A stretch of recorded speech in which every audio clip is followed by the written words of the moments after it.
tomorrow is World IVF Day, marking the birth of the first baby ever born using in vitro fertilization in 1978. Over the last 4 decades, more than 9 million babies have been born worldwide thanks to assisted reproductive technology. And joining me now with more on the future of IVF is Dr. Asima Ahmad, Chief Medical Officer and co-founder of Carrot Fertility. Good morning. Morning.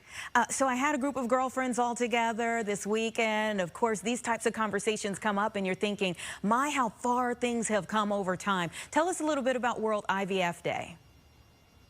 So as you mentioned, it is to celebrate the birth of the first human baby born through IVF, Louise Brown, in 1978.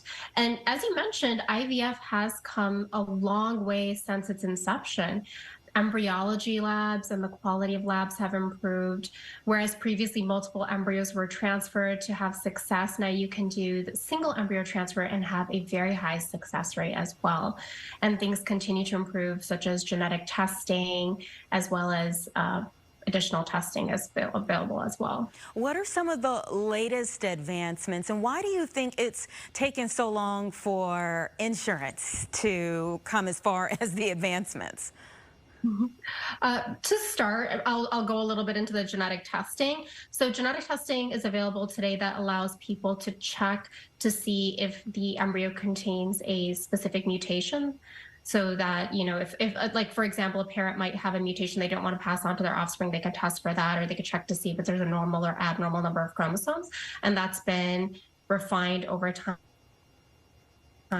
Going to the insurance question, yes, there are many people that don't have coverage for fertility care.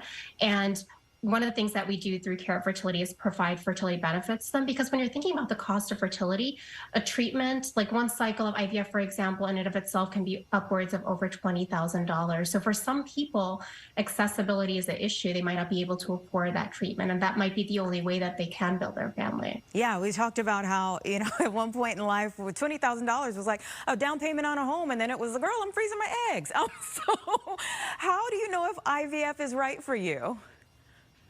Well, to start, I think it's really important to do a full workup because, like I said, for some people, IVF may be the only option. For example, if your tubes are blocked, or if there is a what we call male factor infertility component where there might be a very low sperm count. But for some people, other options may be available, like ovulation induction or intrauterine insemination. So the first thing is diagnostic workup. Figure out what your options are that are available. And then from there, it's really important to figure out a customized plan with your doctor based on your family building goals. Like for example, do I want one child? Do I want 3 children over time? So your doctor can then customize that based on what you're looking to have for your future family. Yeah, and I think it's so important. I was also just watching a show over the weekend, and a young lady was going through the process of IVF.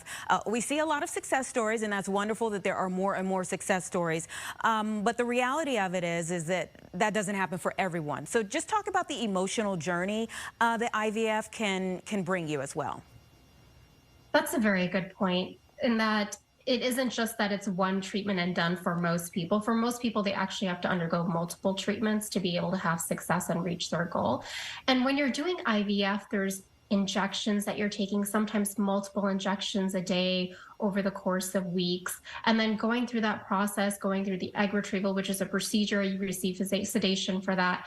It's a process. And so that can take a physical and emotional toll on the person. So I think it's important to go into the process knowing that, one, that it might take multiple treatments before I get there, two, that it is a bit of a process when I do the treatments. And I think it's really important for people to have a support system in place for that, whether that's your partner, your friend, your family member, somebody to lean on through the process, because it can be a bit much. Yeah, it can be rough, but if it pays off with a baby, that's a wonderful thing. So thank you so much for being here, Asima, with Carrot Fertility. We appreciate you. Thank you for having me.